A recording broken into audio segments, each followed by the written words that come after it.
지난주에 제가 그 영도의 목장원 경영자였던 류춘민 씨에 대해서 이야기를 했던 적이 있습니다. 그분이 이제 IMF하고 이제 광우병 이런 파동을 겪으면서 100억에 가까운 빚을 지게 되었고 어려움을 겪었습니다. 그때 그 건물에, 목장원 그 건물에 한 8, 9년쯤 살고 있던 참 비둘기 한 쌍이 있었다고 합니다. 근데 그 비둘기 한 쌍이 전깃줄에 앉아가지고 자기를 또 한참 쳐다보더니 사장님 너무 고민하지 마세요, 그렇게 말하는 것 같이 느껴졌다고 합니다. 그리고 비둘기가 툭 날아가더니 다시 돌아와서는 자기를 또 쭉 쳐다보고 그것을 7, 8번을 이렇게 계속 하더랍니다.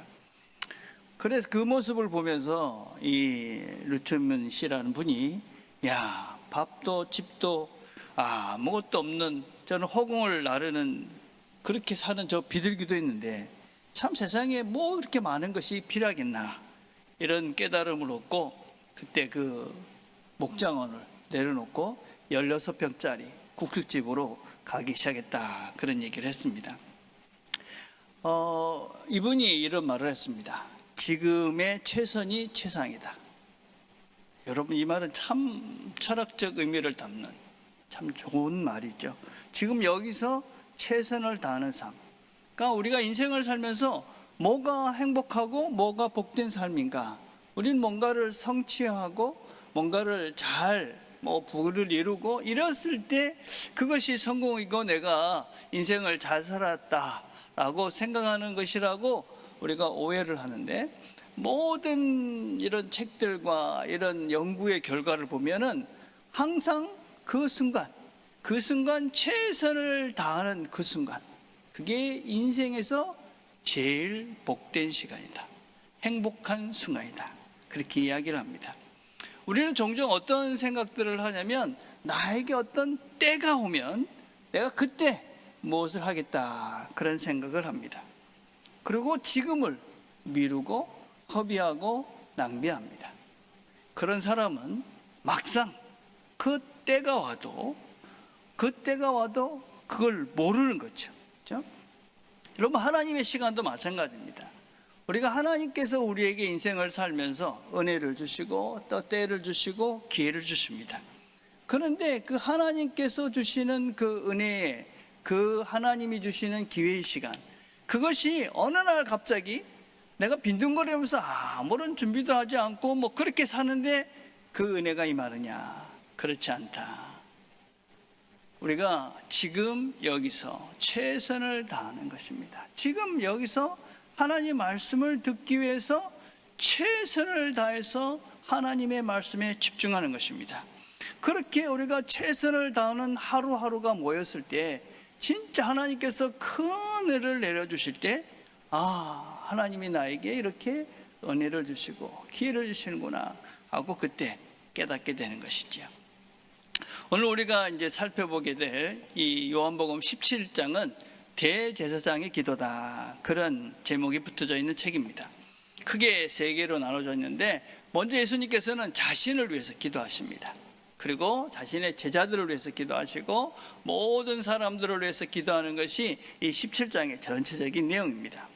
영광, 기쁨, 사랑, 연합, 이런 아주 중요한 주제들을 담고 있는 그런 말씀입니다. 오늘 우리가 살펴볼 본문은 주님 자신을 위한 기도입니다. 주님께서 이렇게 말씀하십니다. 예수께서 이 말씀을 하시고 눈을 들어 하늘을 우러러 이르시되 아버지여, 때가 이르러 싸우니 아들을 영화롭게 하사 아들로 아버지를 영화롭게 하옵소서. 때가 이르렀습니다. 때가 됐습니다. 지금. 자, 우리 주님께서 우리가 누구를 위해서 제일 먼저 기도하고 계시냐면 자기 자신을 위해서 먼저 기도합니다. 우리가 다른 사람들을 위해서 기도를 하셔야죠. 근데 제일 먼저 해야 될 게 본인을 위해서 기도하시는 것이 제일 우선되어야 합니다. 우리가 다른 사람들 자녀를 위해서 기도하고 다른 사람 기도하는데 막상 자기 자신의 본질적인 문제를 놓고 기도하는 분들은 참 적은 것 같습니다. 나중에 주보를 한번 잘 보시길 바랍니다. 기도라는 것은 무엇이냐면 왜 우리 인생에 있어서 기도가 제일 중요하냐? 여러 가지 다 해보고 안 되면 기도하는 것이 아니라 기도부터 해야 되는 이유를 거기 적어놨습니다. 모든 일, 무슨 일이든 기도로 시작해야 다른 모든 활동의 방향이 올바르게 잡힐 수 있습니다. 여러분은 하나님의 에너지와 접촉하게 될 테고, 그 에너지는 여러분의 문제 해결을 위해 힘을 보태고 움직이고 기여하도록 여러분들을 준비시킬 것입니다. 기도는 우리가 어떻게 어디를 가야 되는지 하는 것들을 우리에게 가르쳐 주시는 하나님의 지혜, 하나님의 능력, 하나님의 에너지입니다. 내 삶이 어떻게 사는 것이 하나님에게 영광이 되고 이게 올바른 길인가 하는 것을 먼저 올바르게 알아야 우리가 다른 사람을 위해서도 봉사하고 섬기고 기도할 수 있는 것이지요. 여러분, 기도하기 시작하면 우리가 길들이 보여지기 시작하는 것입니다. 그리고 주님께서 이때가 이젠 이르렀습니다, 그렇게 말씀하십니다. 지금은 때가 이르렀고 이제 저는 행동을 해야 될 때가 왔습니다, 그런 의미입니다. 근데 그때가 뭐냐? 17장 4절에 보면 아버지께서 내게 하라고 주신 일을 내가 이루어 아버지를 이 세상에서 영원롭게 하옵사오니, 하나님께서 그에게 주신 일, 예수님께 주신 일, 그 일을 지금 이룰 때가 됐습니다 라고 이야기하는 겁니다. 여러분, 하나님께서 예수님께 하라고 하신 일이 무엇입니까? 그것은 십자가의 고난과 죽음이라는 고통의 시간입니다. 여러분, 이 일을 감당하실 때 주님께서는 그 일을 그렇게 좋아하지 않으셨습니다. 참 힘들어 하셨습니다. 누가복음 22장 42절에 보면 주님께서 그 일을 감당하시기 전에 간절히 기도하십니다. 이 잔을 내게서 옮겨 주십시오, 그렇게 기도하죠. 얼마나 그것을 간절하게 기도하셨는지 예수께서 힘쓰고 애써 더욱 간절히 기도하시니 땀이 땅에 떨어지는 핏방울 같이 되더라. 얼마나 간절하게 기도하셨는지, 이 잔을 좀 물려주시면 안 됩니까? 이 십자가의 고난을 피해서 가면 안 됩니까? 그런 기도를 간절하게 하시니 땀이 핏방울 같이 되었다. 그런데 주님은 그 시간이 되었다 하는 것을 깨닫고 이제 내가 그 일을 감당하겠습니다, 그렇게 그 일을 수행하시고 그 일을 시작하십니다. 여러분, 우리가 모든 것에는 다 때가 있습니다, 그렇죠? 때가 있죠. 그런데 그 때를 어떻게 알 수 있느냐? 지금이 그때인지를 어떻게 알 수 있냐? 내가 지금 이 일을 해야 될지 말아야 될지를 어떻게 알 수 있느냐? 그것은 일상 속에서 어떻게 우리가 하루하루를 살아내는 그것을 통해서 이루어집니다. 주님은 늘 기도하셨습니다. 이 일이 필요하니까 기도하자, 그런 분이 아니었습니다. 이 문제를 해결하기 위해서 기도하자, 그런 분이 아니셨습니다. 그분은 늘 바쁨 속에서도 기도하셨습니다. 밤새도록 기도하신 적도 있고, 그렇죠? 늘 바빴지만 한적한 곳에 가서 기도하셨습니다. 오늘도 기도하셨고, 주님은 겟세마네에서도 기도하셨습니다. 주님은 또 하루하루를 열심히 사셨습니다. 그냥 시간을 낭비하며 보내지 않으셨습니다. 주님의 이야기를 보면 주님은 얼마나 피곤하셨는지 풍랑이 있는 그런 배 위에서도 잠을 주무셨습니다. 성경에 보면 먹을 시간도 없이 여러 사람들을 고쳐주셨다고 말씀하십니다. 주님은 온 이스라엘 지역을 걸어서 모든 지역, 이방 지역까지 다니시면서 하나님 나라를 전하셨습니다. 오늘 기도하고 오늘 최선을 다하는 그 삶들이 모여서 우리는 하나님의 때를 분별할 수가 있습니다.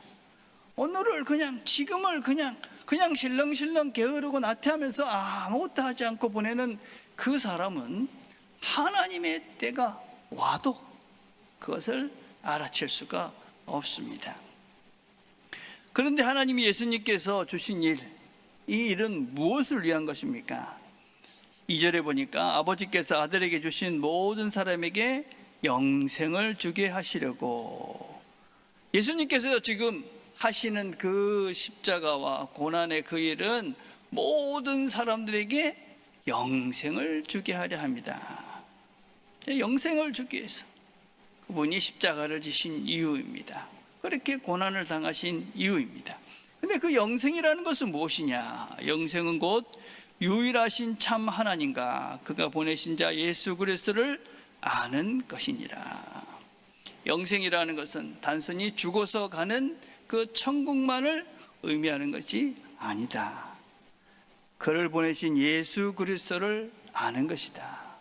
그 안다는 것은 단순히 정보적 차원이 아니라 그분과 함께 교제하고 그분과 함께 마음을 서로 나누며 그분의 마음으로 같이 살아가는 과정이 교제다 그랬습니다. 달라스 윌라드라는 분이 이런 말했습니다. 영생은 지금 예수 그리스도 안에 있는 삶이다. 그것은 하나님과 동행하며 그분의 뜻에 따라 사는 삶이다. 이 말씀을 성경에서는 이렇게 표현하고 있습니다. 요한복음 요한일서 2장 3절과 5절 보면 우리가 그의 계명을 지키면 이로써 우리가 그를 아는 줄을 알며, 그를 아노라 하면서 그의 계명을 지키지 않은 자는 거짓말하는 자요 진리가 그 속에 있지 아니하되 누구든지 그의 말씀을 지키는 자는 하나님의 사랑이 참으로 그 속에서 온전케 되었나니 이로써 우리가 그 안에 있는 줄 아노라. 하나님을 믿는다, 하나님을 안다 하는 자들은 그의 계명을, 그의 말씀을 지키는 것이고 그것이 곧 하나님을 사랑하는 것이다. 요한일서 4장 7절 8절은 또 이렇게 말합니다. 사랑하는 자들아 우리가 서로 사랑하자. 사랑은 하나님께 속한 것이니 사랑하는 자마다 하나님께로부터 나서 하나님을 알고. 우리가 하나님을 안다 하는 것은 서로 사랑하는 것이다. 왜? 예수님이 그 십자가의 고난을 당하신 이유는 다른 것이 아닙니다. 하나님이 너희들을 이렇게 사랑하신다. 이렇게 살아가는 것이 하나님의 뜻이다. 이것이 사랑이다.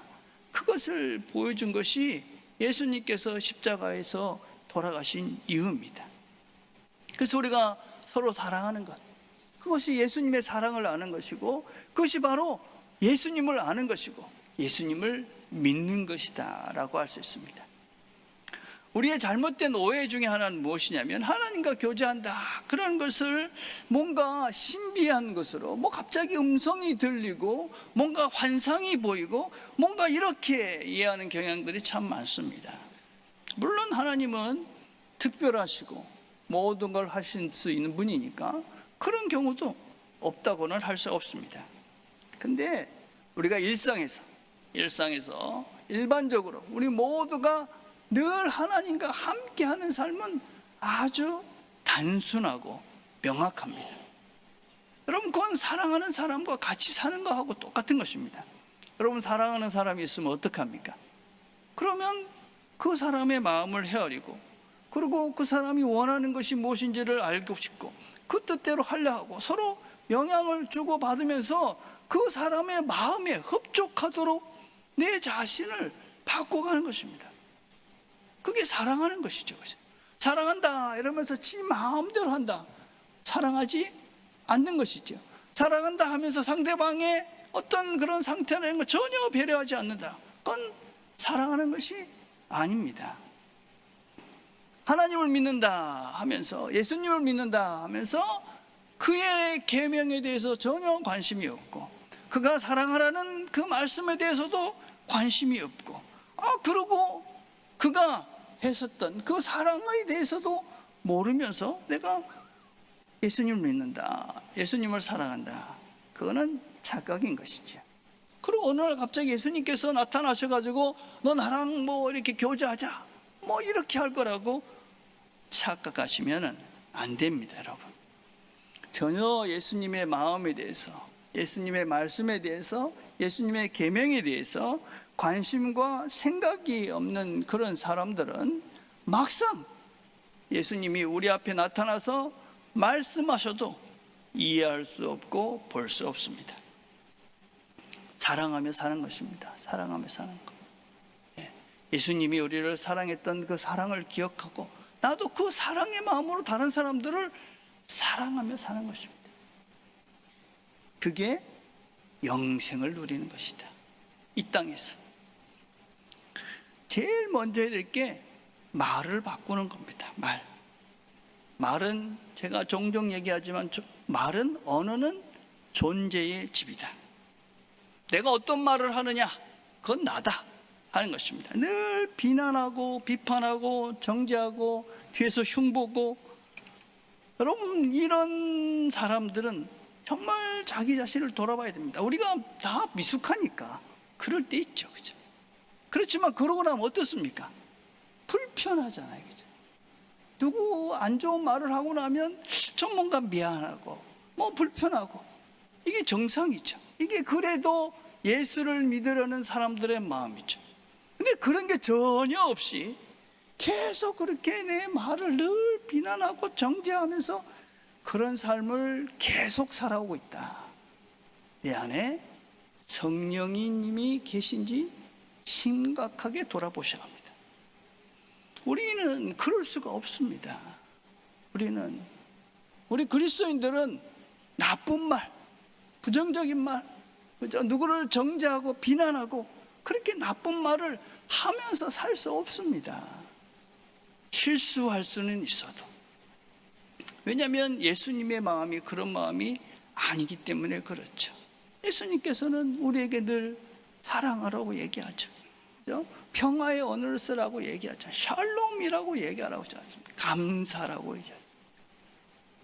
예수 믿는 실제입니다. 실제. 내 언어를 보면 내가 예수를 어느 정도 제대로 알고 믿고 있는가 하는 것을 볼 수 있습니다. 저도 참 부드러운 사람이 되고 싶은데 잘 안 되더라고요. 제 말이 좀 딱딱하다, 뭐 날카롭다, 그래도 많이 좋아진 편인데도 여전히 참 부족합니다. 이건 부족한 겁니다. 예수님의 모습을 덜 닮은, 아직까지도 하나님 나라를 많이 못 누리는 어리석은 모습이죠. 여러분, 우리가 사랑의 언어를 하고 평화의 언어를 하고 감사의 언어를 하고 누가 제일 복될까요?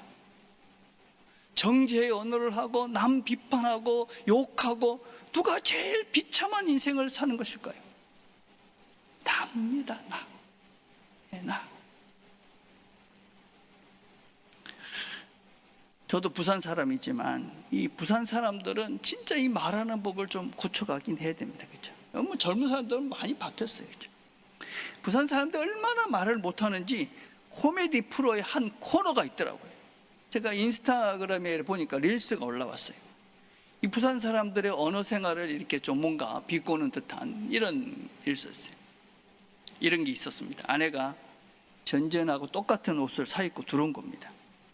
서울 남자들은 와, 전지현이 들어온 줄 알았어, 뭐 이렇게 반응한다고 그러더라고요. 부산 남자들은 어쩌겠습니까? 야, 니는 돈을 처발로도 안 된다, 뭐 그런답니다. 부산 남자가 아내에게 이제 꽃을 주려 꽃을 사왔습니다. 서울 여자들은 아이고 당신 내 마음을 어떻게 아시고 이렇게 내가 정말 좋아하는 꽃을 사왔어요, 고마워요, 뭐 이렇게 얘기하는. 부산 여자들은 뭐라 그럽니까? 당신 어디 아프나? 선물까지 사온 거예요. 뭔가 선물까지. 그걸 뭐라 그래요? 당신 바람 피나? 네. 물론 마음에는 그죠, 마음이 있지만 우리가 표현을 잘 못하는 거잖아요, 그죠? 그렇지만 표현을 못하니까 나도 안 행복하고 너도 행복하지 않고. 여러분, 참 안타깝게도 우리는 그동안 좋은 언어를 이렇게 유산으로 받으신 분들이 많이 없죠, 그죠?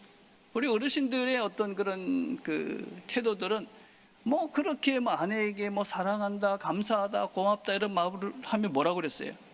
팔불출이다, 뭐 그랬습니다, 그죠?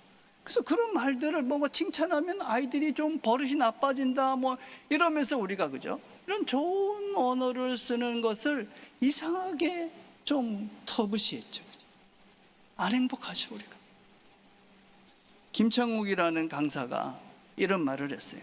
가장 좋은 유산은 좋은 언어다. 좋은 언어다.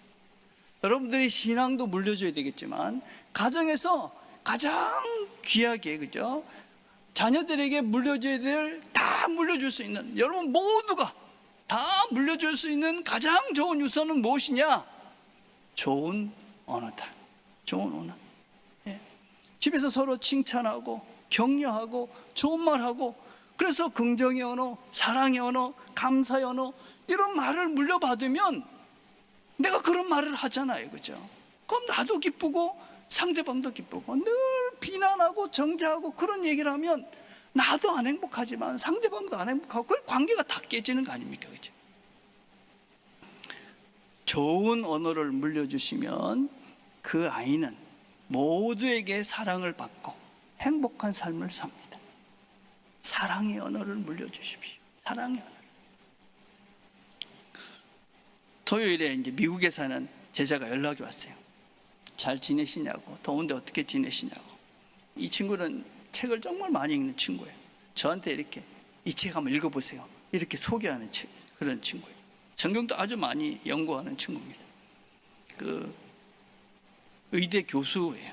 그러니까 논문도 쓰고 이러면서 자기의 고민이 요새 어떻게 논문을 쓰면서 하나님을 좀 이렇게 넣어야 되는데 그거 넣으면 논문 패스가 안 될 것 같고, 그래서 참 고민이 많다. 이걸 하나님 없이 하려니까 참 힘듭니다. 그러면서 참 신앙적으로 살려고 애를 쓰는 친구입니다. 이런저런 얘기를 하다가 제가 요새 애들과 성경 이야기는 좀 많이 하냐 그랬어요. 그러니까 딸 둘이 있어요. 하나는 한 7살, 한 5살 이렇게 됐을 거예요. 그러니까 이 친구가 이렇게 대답하는 거예요. 네, 말씀과 생활이 어떻게 직결되는지, 하나님께서 살아계신 분이고 온 삶 전체에 관심을 가지고 주관하시는 분임을 인식시켜 주려고 노력하고 있습니다.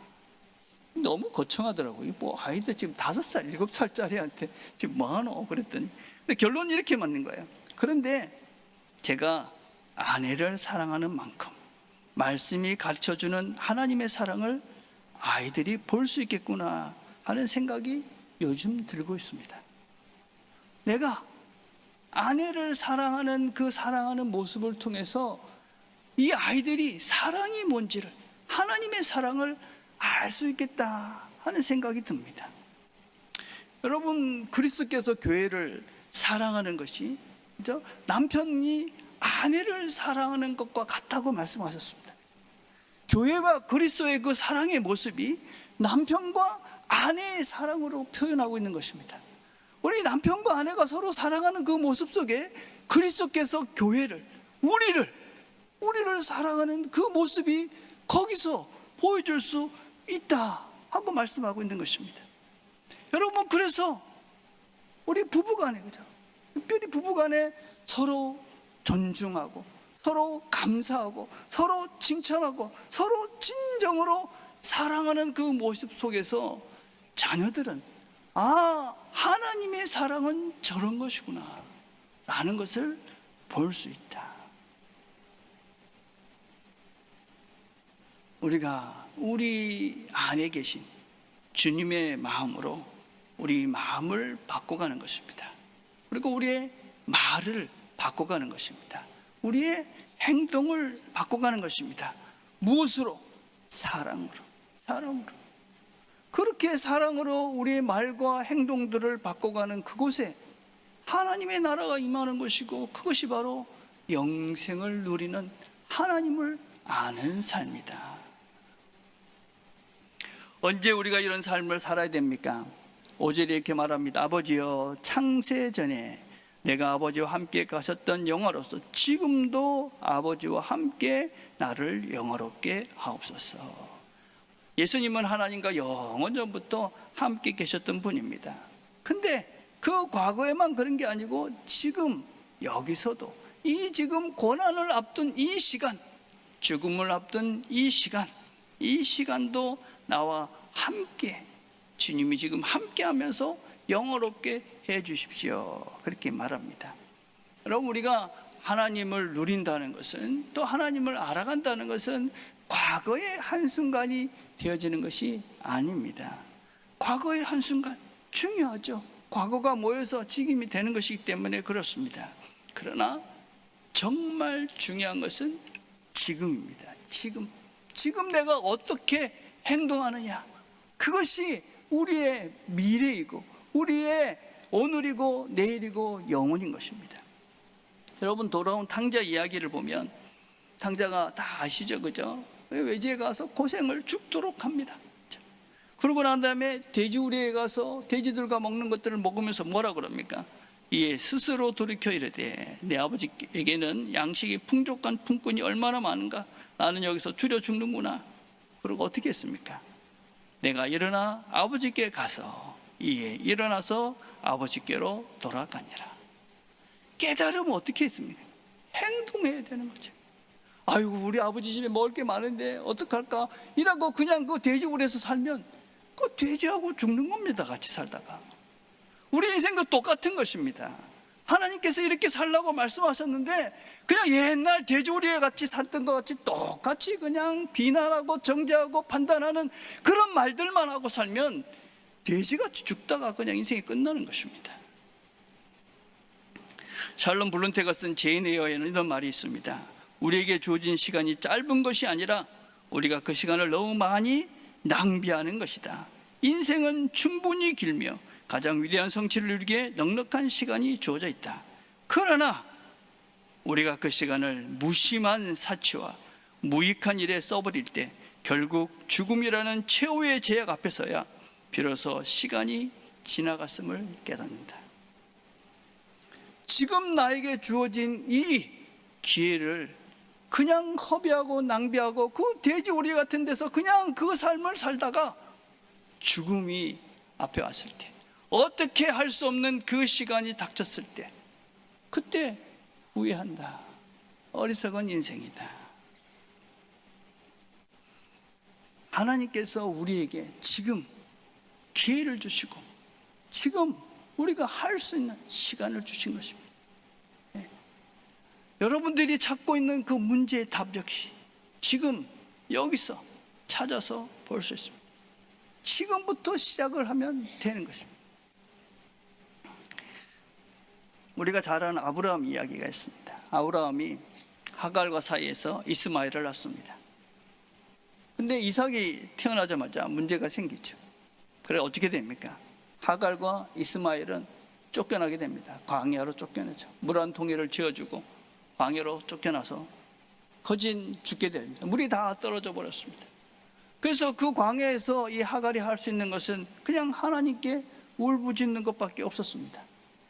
그때 하나님께서 하갈의 눈을 밝히십니다. 하나님이 하갈의 눈을 밝히셨으므로 샘물을 보고 가서 가죽 부대에 물을 채우다가 그 아이에게 마시게 하였더라.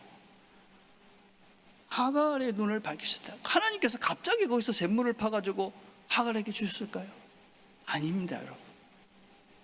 샘은 거기 이미 있었는데 하갈이 광야라는 그 현실, 물이 다 떨어졌다는 그 현실, 그것에 함몰돼서 그 옆에 있는 샘물을 못 본 것입니다.